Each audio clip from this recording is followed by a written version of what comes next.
2, 3년 동안 그 경을 보면서 부처님 돌아가신 장면에 엉엉 울었어요. 4천왕문을 막 들어가는데 네. 확 잡아 당기는 거예요. 사흘째 되는 날은 스님 될 생각을 빼고 들어가자. 그러니까 안 잡아 당기더라고요. 일체 중생들을 제도 천도하는 성불제중 사업보다 더 큰 사업이 있냐? 저는 전무 출신은 뭔지 모릅니다. 견성 30년을 목표로 출가를 합니다. 총부 주변에 교회가 너무 많이 들어온다. 8개를 좀 만들었으면 좋겠다고 대굴대굴 공문에서 우는 거요. 왜 정산종사님이 익산교당 끝나면 만성교당 해준다고 했는데 왜 이렇게 돌아가냐. 자전거 타고 출장법회를 또 다니는 거예요. 그러니까 이게 체력이 떨어지고 정력도 떨어지고 사람 꼴이 아니죠.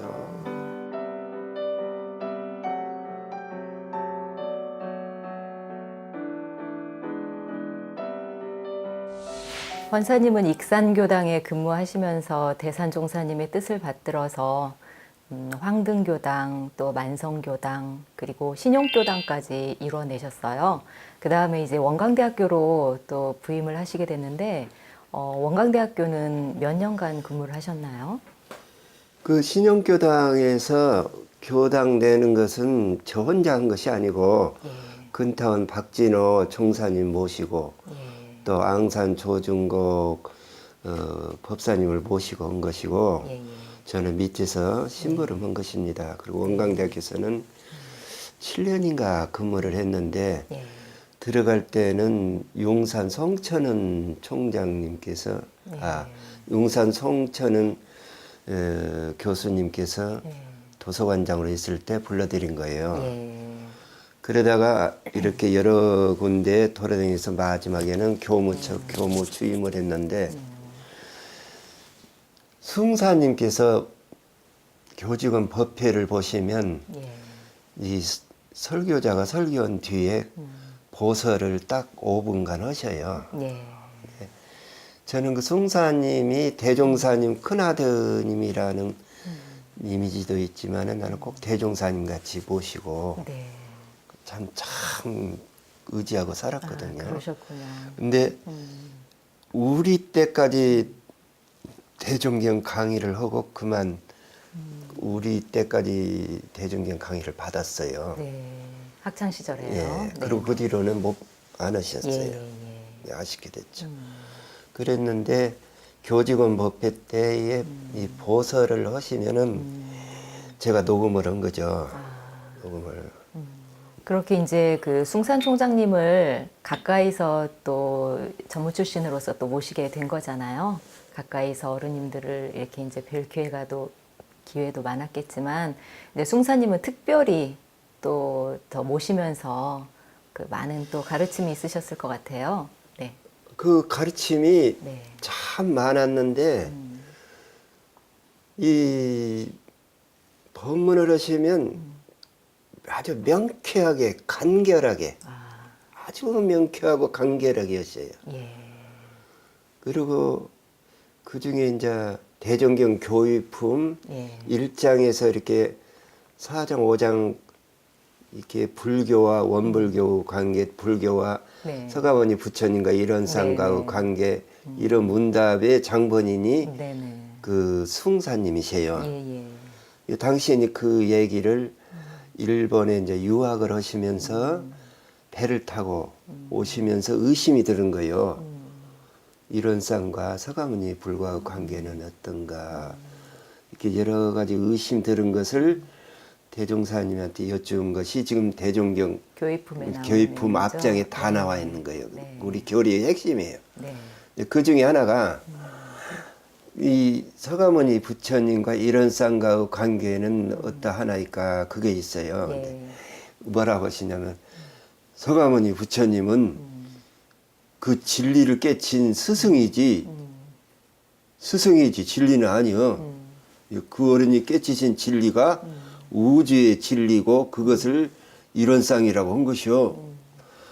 그러니까 서가모니 불상 신앙은 그 잘못된 것이다. 네. 그 어른이 깨친 그 도짜리, 법신불짜리, 네. 우주의 진리짜리를 신앙해야 한다. 네. 이러한 진리를 깨친 성자들 중에 가장 훌륭하신 성자고 지도자이시다. 딱 그렇게 그냥. 그래가지고 그 많은 교직원, 교수, 사회 교수들도 네. 네. 다 공감을 했죠. 아, 절에는 불상신앙을 하는데 원불교는 부처님이 깨친 우주의 진리신앙을 하는구나. 네. 아주 명쾌하게 그렇게 하셨어요.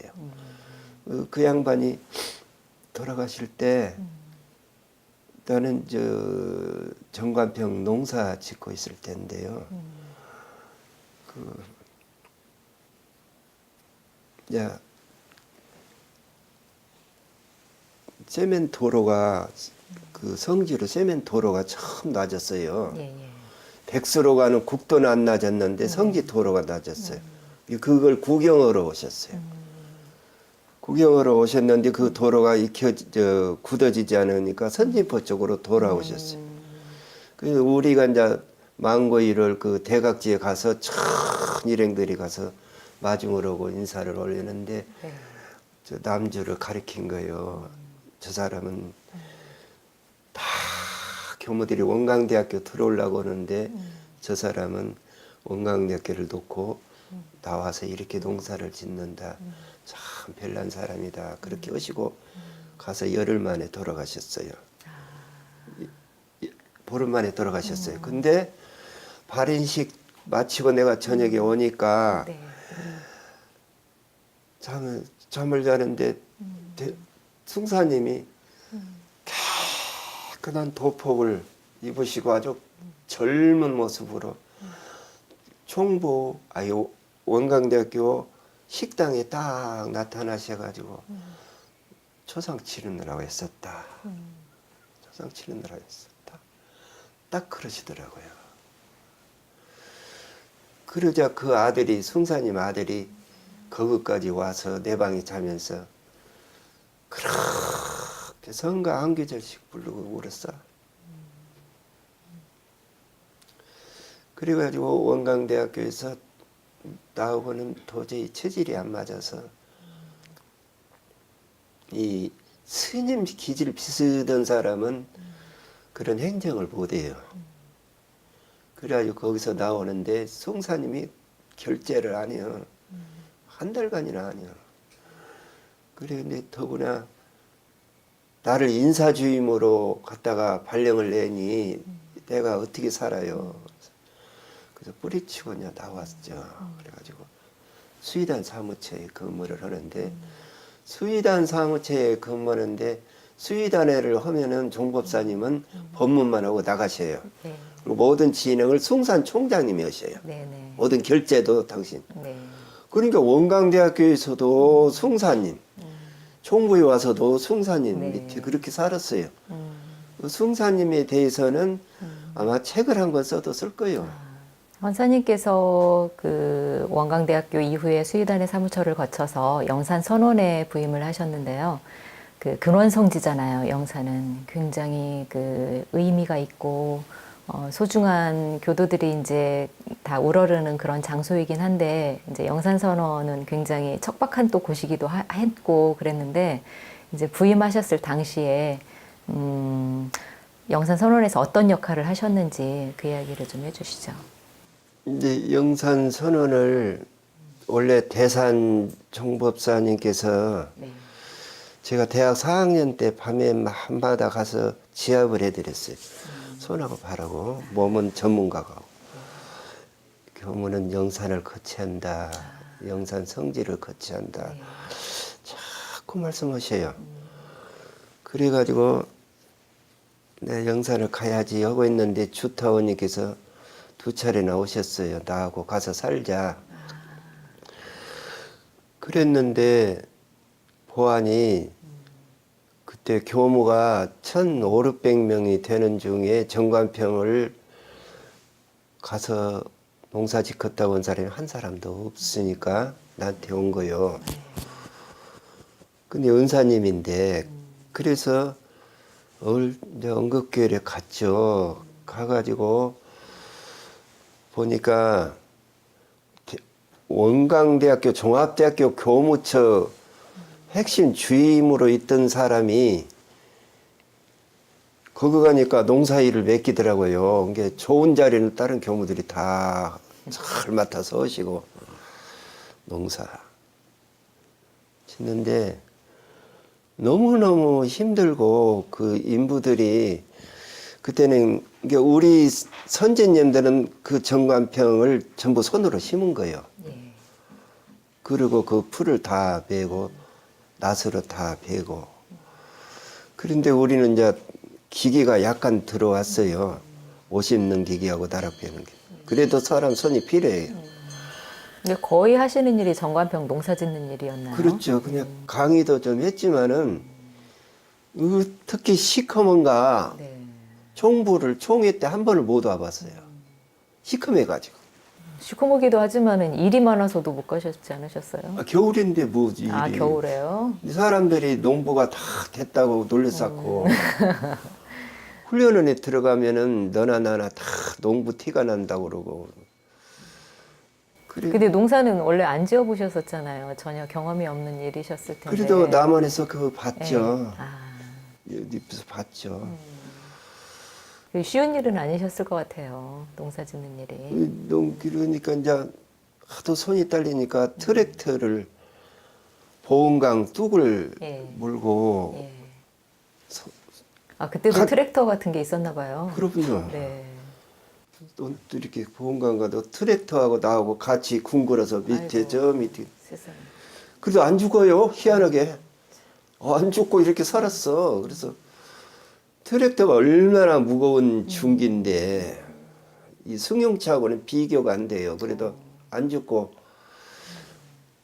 이 나락이 태풍이 제일 무서워요. 태풍이 불면은 옆에 있는 일반 가정 노는 쓰러지는데 우리 노는 안 쓰러져요. 그런데 어느 때는 쓰러지냐면 이 교무가 사심이 있는 만큼 한쪽에서 쓰러져요. 근데 내 전임 교무도 네. 나중에 주타원님한테 하는 얘기를 들어보니까 뭐라고 하냐면 그 담당자가 사심이 있는 만큼 농사가 폐농이 된다고 그 얘기를 하더라고. 그래서 아이고 나하고 똑같네. 하루는 전주에 있는 어떤 교도 할머니가 그거 와서 병간방 와서 엉엉 울어. 그래서 왜 그러세요? 그랬더니 대종사님이 뚝을 막으시면서 바닷물이 들어오니까 여기다 부숴라 저기다 부숴라 지금 물 들어온다 빨리 부숴라 하다가 처음에 발목만 들어가시 발목만 발에 물이 들어가다 무릎까지 다 그러다 허리까지 다 그 물을 막으려고 그 장면을 얘기하면서 막 울으시더라고. 그래서 할머니가 어떻게 그걸 알으세요? 내가 들었다고 들어서 안다고. 그런데 학생들이 며칠간 일을 하면 엉엉 울어요. 힘들다고. 그리고 제가 나올 때 주타원님이 해마다 1년만 근무하면 후임을 몰색해주마 그런데 1년이 지나면 또 그러고 한 것이 6, 7번을 가요. 7년간 근무하셨어요? 네, 그래가지고 이 원불교에서는 농사 질 사람이 없겠다. 그래가지고 제가 나오면서 영산대학이 예비인가가 났었어요. 그러고는 경사님 시대에 그 논 전체가 출장소로 넘어간 거예요. 네. 그래가지고 학생들은 손을 뗀 거죠. 그래가지고 1년에 뭐 이틀인가 사흘인가 한다고 그러대요. 근데 나는 대종사님의 정신은 우리가 이어받아야 한다. 네. 농사를 짓는 것은 이 종교와 생활, 산업공상원의 생활하고 같이 허자하는 것이에요. 그거. 네. 대산종사님께서 그 교무는 영산에 가서 한 번은 꼭 살아봐야 된다 하신 그 말씀을 하셨는데 이제 힘들게 정관평 농사를 다 지으시고 하시는 가운데도 굉장히 그 보람도 있으시고 나름 그 영산선원에서 사시면서 많은 느낌이 있으셨을 것 같은데요. 어떠셨어요? 그 대산종사님이 영산에 살아봐야 한다.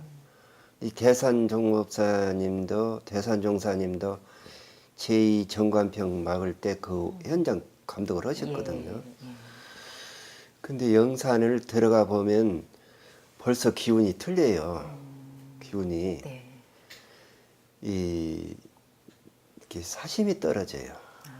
그리고 마음이 모아져요. 네. 근데 정관평의 논에 발을 담그면 더 달라져요. 인부들하고 같이 논에 들어가서 하루 종일 그 고생을 하고 하면은 이 사가 점점 빠져요. 사람이 순수해져요. 뭐라고 그럴까? 삼도고요 그런 것이 조금씩 떨어진다고 그럴까? 이렇게 순실한 마음이 이렇게 살아나요. 그러다가도 너무 힘들고 어려우면 또 그야말로 딴 마음을 내요. 힘들면. 그래서 도망가기도 했어요. 도망간 곳이 갈 데가 없으니까 불갑사하고 네, 나 그 동네네요. 영광 동네. 불갑사하고 고창 선운사를 도망갔어요. 네. 도망가. 그러셨다 어떻게 마음을 챙기고 다시 오셨어요? 갈 데가 없으니까 와야죠. 그렇게 고생을 했는데 거기를 안 고쳤으면 내가 교무의 본 자세가 돌아오기는 힘들었을 것이다. 그렇습니다. 그게 따라서는 아주 고마운 것이죠. 우리 원불교 교단의 초창 역사가 다 이제 험하고 또 척박한 그런 상황이기도 했지만 이제 헌사님께서 가신 그 영산 선원도 마찬가지지만 이어서 또 하섬 해상훈련원으로 가셨어요. 그 어려운 그런 그 지역이기도 하고 여건이 굉장히 열악했을 것 같은데 그 하섬 발령 받으셨을 때 상황이 어땠나요? 하섬은 환경적으로 우선 이 물이 없어요. 물이 그게 빗물을 네. 이 빗물을 건물마다 이렇게 한 군데로 모아서 탱크를 받아요. 그래가 1년을 써요. 빗물을 예, 받아서요? 그러니까 건물마다 다 그렇게 돼 있어요. 수도가 없었군요, 예, 그때는. 그리고 이 대산종사님께서 이렇게 해안으로 땅속의 물을 보시고 파는 우물은 있어요. 근데 물이 너무 작아요. 아주 작아요. 네네. 그러니까 대중들이 오면은 밥을 못 해요. 그리고 촛불을 켜고 살아요. 호롱불하고 촛불. 수도와 전기가 전기가 없고, 없었군요. 네. 그러니까 이 사람들이 오지도 않고 그러니까 폐허가 되는 거죠. 그리고 그런 상황에서 누가 아무 교무들이 가려고 하지를 않으니까 이 기산 이 현도 종사님이 이 임기를 넘겨서 계속 하고 계시다가 네네. 이제 박남주가 그쪽으로 가면 어쩔란가 싶어서 좌사님께서 저를 그리 보내셨어요. 그래가지고 거기서 고생하고 살았습니다. 저기 수도가 없고 전기가 없다고 하는 것은 정말 가장 원초적인 생활을 했다는 좀 그런 그 추측을 할 수밖에 없는데요. 그런 열악한 상황에서 지금은 이제 그런 게 거의 다 이렇게 완비가 되었는데 헌사님께서 수도와 전기를 놓으셨다고 들었어요. 어떤 과정이 있으셨어요? 그 과정은 원광대학교 임해수련원을 네네. 이렇게 제가 관리를 하게 된 그 힘이 크게 작용을 했죠. 임해수련원은 사실은 원광대. 그 고사포에 그 해수욕장 예, 있는 그렇죠. 그쪽이잖아요. 하섬 들어가는 진입로죠. 예. 그럼 임해해상훈련원은 또 어떻게 또 운영을 하시게 되는? 임해수련원은 원광대학교 소관이고 예예예. 하섬 섬 안에 있는 것은 네네. 원불교 소관이고 네네네. 재단이 틀리죠. 네네. 그런데 처음에 문산 총장님께서 네. 원광대학교 직원하고 나하고 같이 그걸 운영해봐라 했는데 네네. 이게 나는 학교 직원이 아니니까 어떻게 텃세가 심한가. 나중에 송천은 총장님이 딱 총장 됐을 때 네. 제가 효산 조정근 종사님한테 숙소로 갔죠. 원광대학교 임해 수련을 거기서 그만두고 하섬으로 들어갈랍니다. 그랬더니 깜짝 놀라시면서 용산 송천은 총장님한테 전화를 넣더라고요. 박남주를 그리 발령을 내면 어쩌겠냐고 그러니까 네. 그러자고 그러더라고. 그래서 용산 송천은 총장님이 원광대학교 수련은 직원으로 이제 별정직으로 정식 발령을 내가지고 네. 저를 보내고 거기 있는 원광대학교 직원들은 전부 학교로 철수를 하고 제가 그것을 운영을 했죠. 임해수련원 이제 원장직을 원장 겸직을 하시면서 겸직을 하셨군요. 했어요. 그럼 근데 이제 임해수련원에서의 역할은 또 어떤 역할이 있으셨어요? 임해수련원은 예. 원래 학생들을 수련을 시키고자 하는 것인데 네네. 그게 잘 안 돼요. 안 돼요. MT를 시키는 장소인데 그냥 안 되는 것이 젊은 사람들이라 밤에 잠을 안 자고 놀라고 하죠. 네네. 그리고 학교가 적자가 엄청나게 들어가는 거예요. 1년에 1억씩 들어가요. 운영하는데요. 직원하고 건물 관리하는 예, 1억씩 예. 적자가 나니까 박남주한테 맡겨보자 한 예, 것이 예. 박남주가 이제 그만두고 나오려고 하니까 정식 발령을 준 거예요. 네. 그래가지고 제가 맡아서 바다에는 해양소년단이라고 했어요. 예, 예.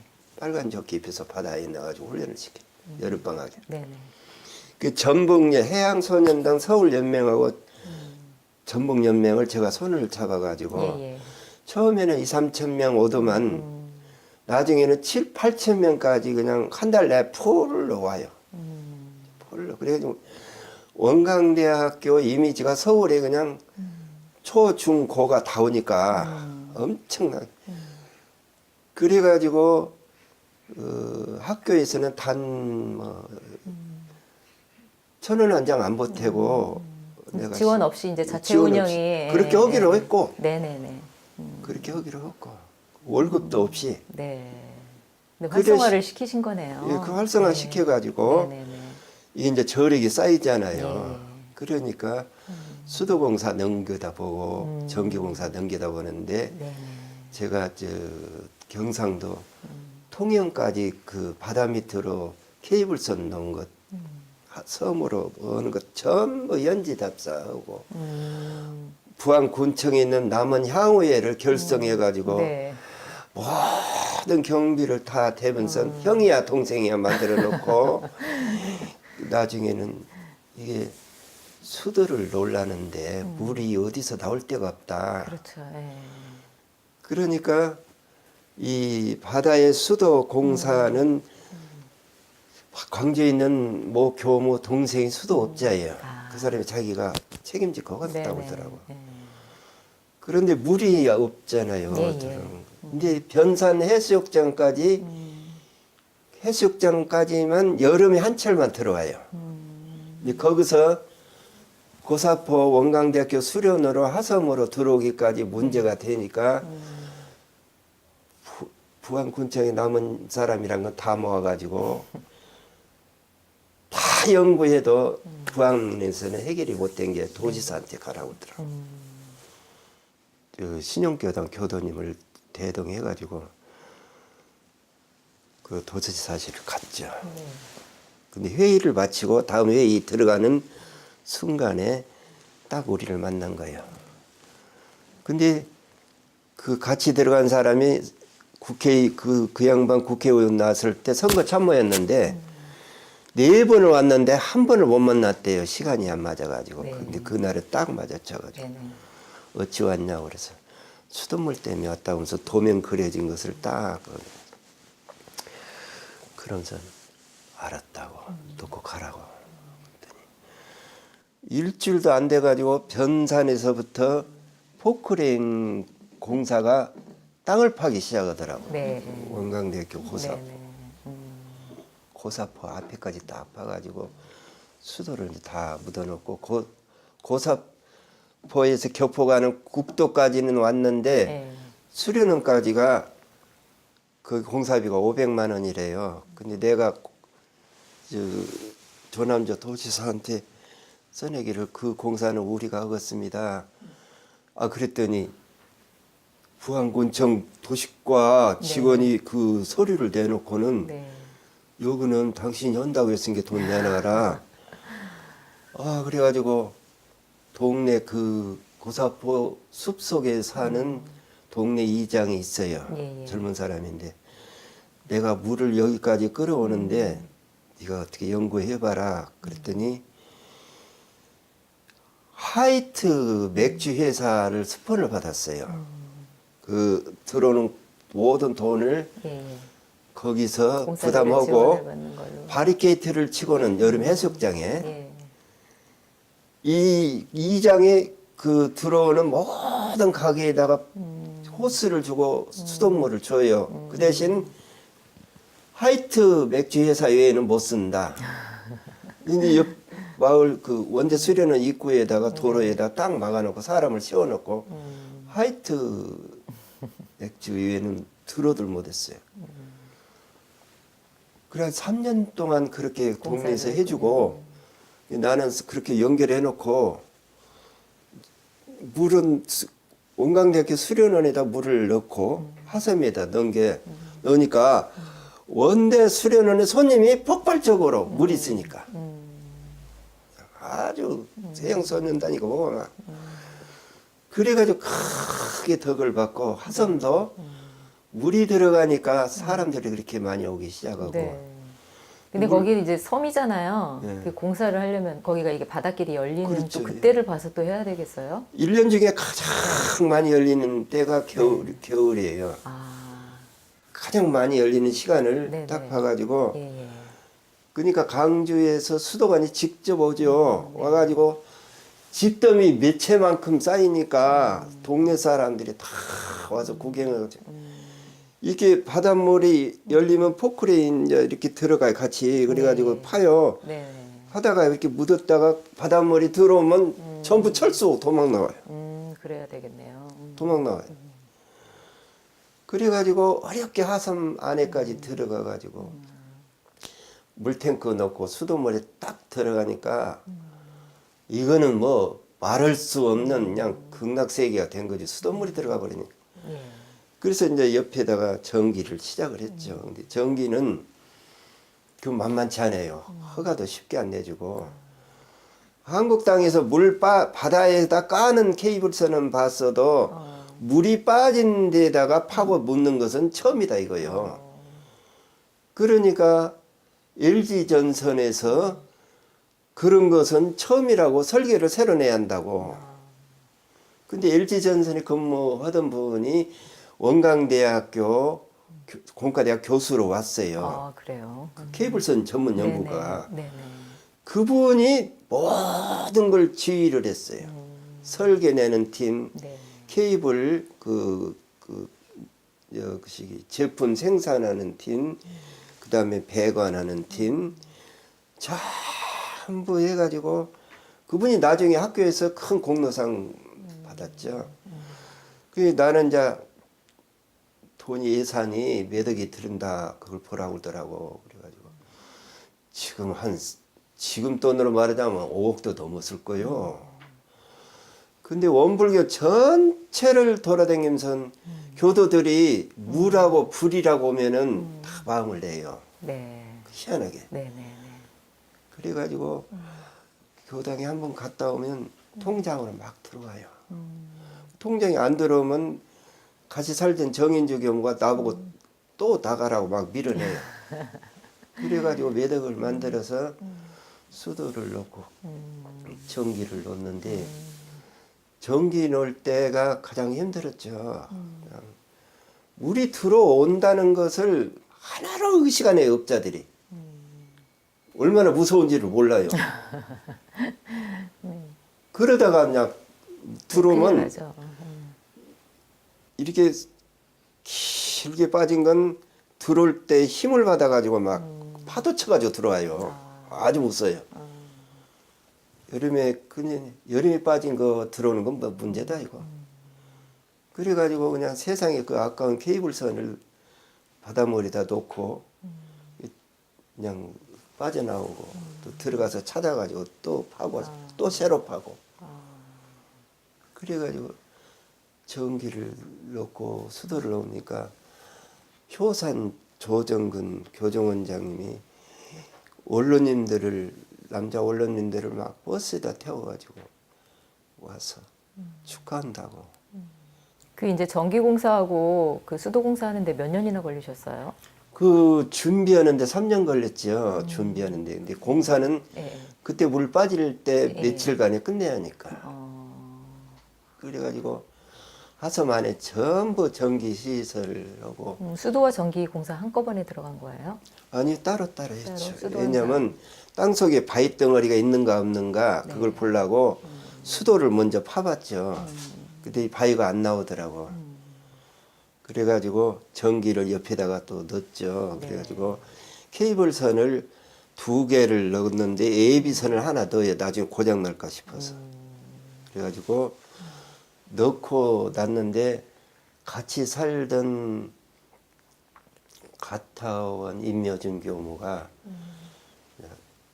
수돗물이 들어가고 전기가 들어가니까 사람들이 몰려 들으니까 그리고 모든 부식은 수련원에서 다 결제하고 뭐 내가 그렇게 그냥 원광대학에 자신 있으니까 그래가지고 돈을 몇 억을 모아가지고 법당하고 생활관을 그분이 지었어요. 법당 생활관은 그분하고 김현성 덕무하고 지금 영산대학 식당에서 덕무님으로 계시는데 아주 훌륭하신 분. 두 분이 법당하고 생활관을 반듯하게 지었어요. 하섬. 그래가지고 이 법당하고 생활관하고 이렇게 있으니까 전기물이 있으니까 기초가 다 된 거죠. 그래가지고 이제 후임들이 들어왔는데 요즘 보니까 아주 손님들이 1년에 여름이면 꽉 찬다고 하더라고요. 훈련객들이. 하섬에서 이제 가장 기본적인 전기와 수도 공사를 이루고 이제 법당까지 다 이제 이루신 이후에 가까운 또 부안에 있는 변산 원광선원으로 이동을 하셨어요. 변산 원광선원에 또 역사적인 또 의미가 있는데 그곳은 어떤 곳이죠? 이게 원래 변산 성지라는 말씀 자체를 범산종사님께서 최초로 제창을 하셔가지고 그것을 정산종사님께서 이제 인가를 하시고 근데 변산 성지라고만 했지 그 건물 하나가 없었어요. 그랬는데 이제 하섬의 원장으로 계시면서 석두암 그 길을 이제 나수로 전부 헤쳐가지고 석두암 터를 찾았죠. 대종사님 계시던 데를. 그러니까 그 석두암 터를 관계된 얘기를 참 많이 들었어요. 그러셨어요. 참 많이 들었어요. 그래서 원광선원의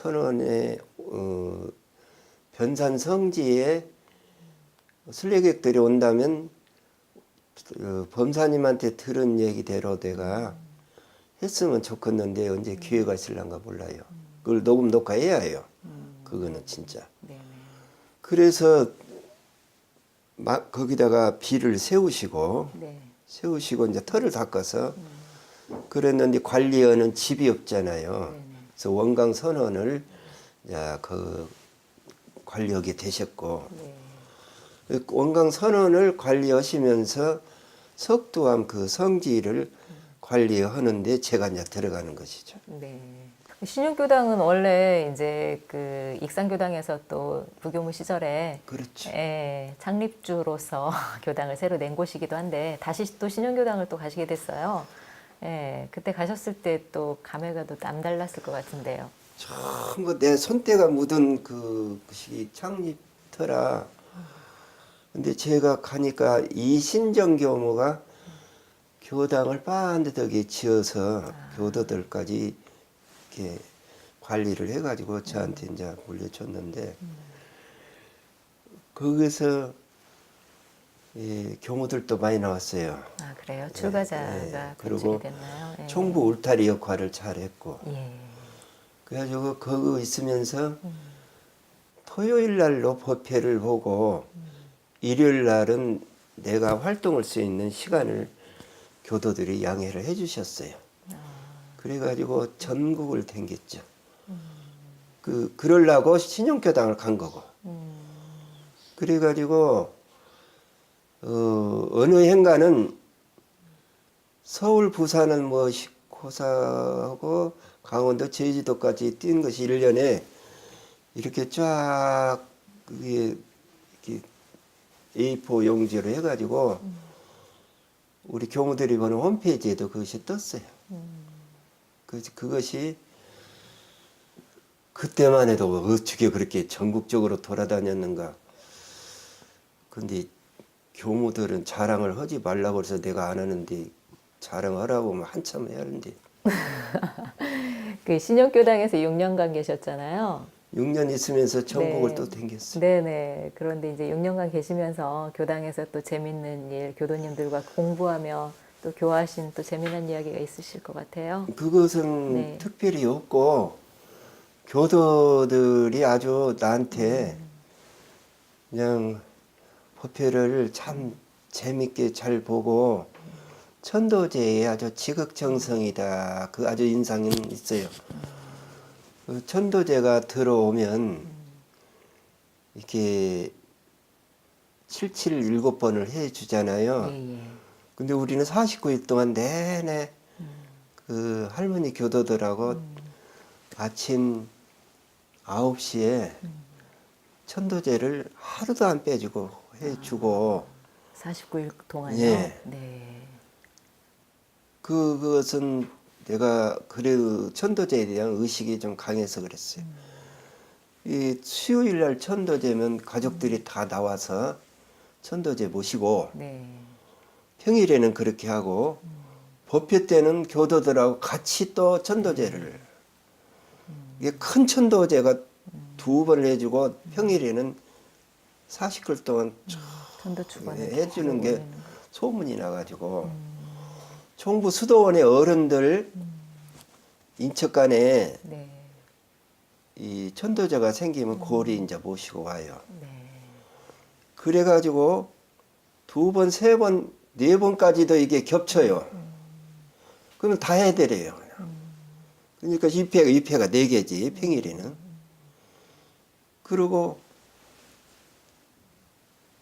천도제에 그렇게 하는 이유가 제가 부임을 하는 날 밤에 거기서 잠을 자는데 법당이 어떻게 시끄럽고 쿵당쿵당 난리가 나는 거야. 1시쯤 됐는데 문을 이게 뭐 웬일인가 하고 여러분 아무것도 없어. 들어와 보면 또 그래. 근데 그게 영가들이 그렇게 한 거예요. 그리고 무서워서 그 잠을 못 자고 나왔어요. 그리고 유주무주 영가 그 교당 주변에 계시는 네. 유주무주 영가 이게 어디 가도 못 오고 교당에 의지하는 거예요. 네. 그러니까 그 영가를 100일 동안을 해줬어요. 지정스럽게 해줬어요. 네. 그리고 교도 부회장 남편이 죽었는데 이제 모시고 천도제를 모셔드리고 그분은 끝났는데 오산 군산간 오산에서 이제 천도제가 들어왔는데 예사님 집안이에요. 네. 예사님 집안. 근데 평일에 해주면은 사진이 있잖아요. 네. 사진이 있잖아요. 근데 오산에 있는 그 제주가 여자분이 와서 부회장 남편 사진을 보고 어젯밤 꿈에 이분이 우리 집에 왔다고 그래요. 그래서 어찌하냐고 그랬더니 어젯밤 꿈에 오셔가지고 내가 신용교당에서 공을 참 많이 들여줘가지고 좋은 데로 간다. 가서 공을 잘 들이시라고 그렇게 꿈에 그렇게 말씀하고 가셨어. 그러고는 사진을 보니까 그 사진. 그리고 나는 또 그 소식을 제일 늦게 알았어. 그 제주가 교도님들한테 얘기하고 그 다음에 여자 부회장 무단지 얘기하고 그리고 내가 알았어. 네. 그리고 이제 직접 들었죠. 다 직접 들었어. 그래가지고 천도제에 지극정성하다는 것은 다 교도들이 알죠. 정말로 지극정성으로.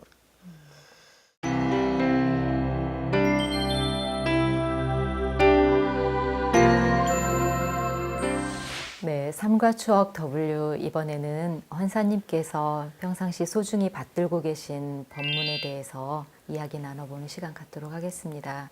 전무 출신의 길을 걸으시면서 소중하게 마음의 표준을 두고 계신 법문이 있으시면 이 시간에 소개를 해주시기 바랍니다. 이 천도품 몇 구절을 항상 마음에 두고 있는데 그 중에 하나 이 대종사님께서 하신 법문을 올리겠습니다. 저 하늘에는 검은 구름이 거쳐버려야 밝은 달이 나타나서 삼라만상을 두루두루 비춰줄 것이요 수도인의 마음 하늘에는 욕심 구름이 거쳐버려야 참 지의 달이 솟아올라서 만세 중생을 비춰주는 거울이 되고 악도 중생을 천도하는 대법사가 되리라 그런 말씀이 있습니다. 하늘에는 검은 구름이 거쳐버리고 그러면 밝은 달이 나타나서 삼라만상을 두루두루 비춰주고 수도인의 마음 하늘에는 욕심 구름이 거쳐버려야 참 지의 달이 솟아올라서 만세 중생을 비춰주는 거울이 되고 악도 중생을 천도하는 대법사가 되리라. 이 말씀을 가끔 제가 모셔봅니다. 우리 교단에는 소중한 선지님들이 계시기 때문에 그게 이제 우리 교단의 역사를 써오셔서 지금의 이제 교단이 있어 왔는데요. 이제 앞으로 이 대를 이어서 갈 후진들에게 혹시 하시고 싶은 말씀이 있으시다면 어떤 말씀을 해주시고 싶으신가요? 하신 질문 중에 가장 훌륭한 질문을 하셨습니다. 이게 그냥 살고 가면 안 돼요. 이 대종사님께서 익히 보신 법문 경 중에 하나가 수심결이에요. 수심결의 대의가 깨치지 못하고 닦으면 모래로 밥을 찢는 것과 같고 더러운 걸레로 깨끗한 상을 닦는 것과 같다. 오렴수. 이게 깨치지 못하고 닦는 것은 전부 모래밥입니다. 그러니까 되든 안 되든 역대 도인들이 깨쳤는데 왜 내라고 못 깨쳐요.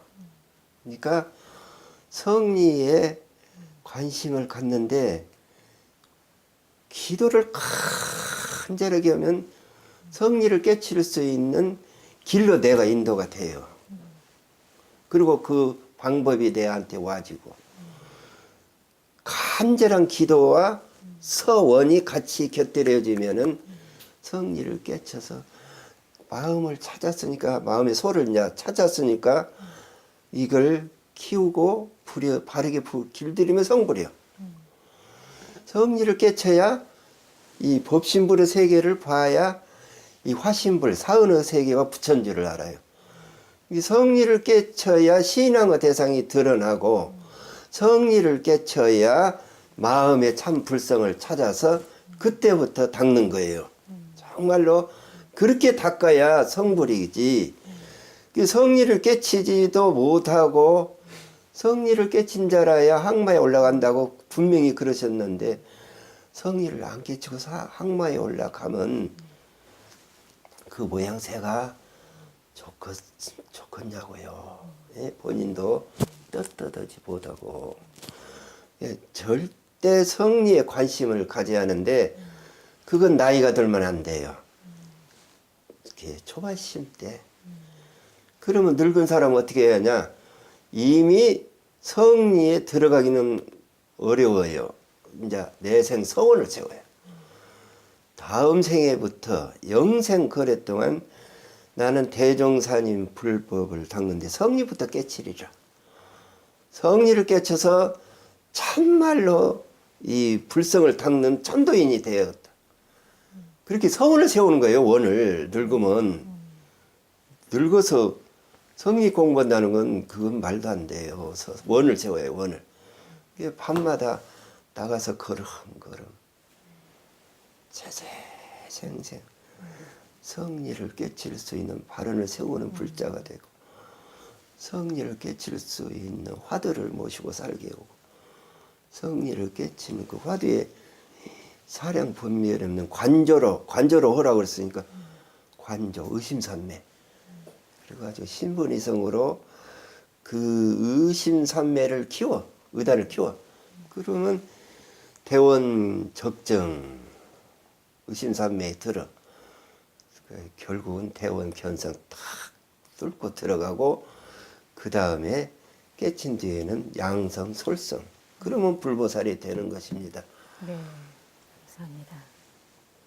원사님께서 마지막으로 이제 마무리 말씀으로 우리 교도님들께 또 하시고 싶은 말씀이 있으시면 한 말씀 해주시죠. 예, 꼭 하고 싶은 말씀이 있습니다. 네. 제가 전국을 참 부족한 사람이 댕겨 봤습니다마는 원불교가 무엇을 믿느냐고 하면은 말문을 열들 안 해요. 교도님들이. 네. 절에서는 부처님 불상을 믿고 교회에서는 예수님을 믿는다고 분명히 하는데 원불교에서는 어쩐 일인지 무엇을 믿느냐고 하면은 말을 안 해요. 그래서 제가 전국을 댕기면서 간곡하게 부탁한 말씀이 있습니다. 대종사님께서 이 이론상 진리라고 하셨지만은 그 말씀은 우리도 알기가 어렵고 세상 사람도 알기가 어렵습니다. 그런데 대종경에 우주의 진리라는 말씀을 이렇게 하셨어요. 우주의 진리는 돌고 돌아 가는 자가 오는 자요 주는 자가 받는 자로다. 이것이 만고의 변함이 없는 상돈이라. 인과품 1장에 그러셨잖아요. 우주의 진리는 돌고 돌지 않습니까? 성주 계공으로 흥망성쇠로 사시순환으로 생로병사로 이렇게 돌아. 그러면서 생사가 있고 육도가 있고 그리고 사람이 선악간에 지은 것은 이렇게 오고 가고 오고 주고받고 그러잖아요.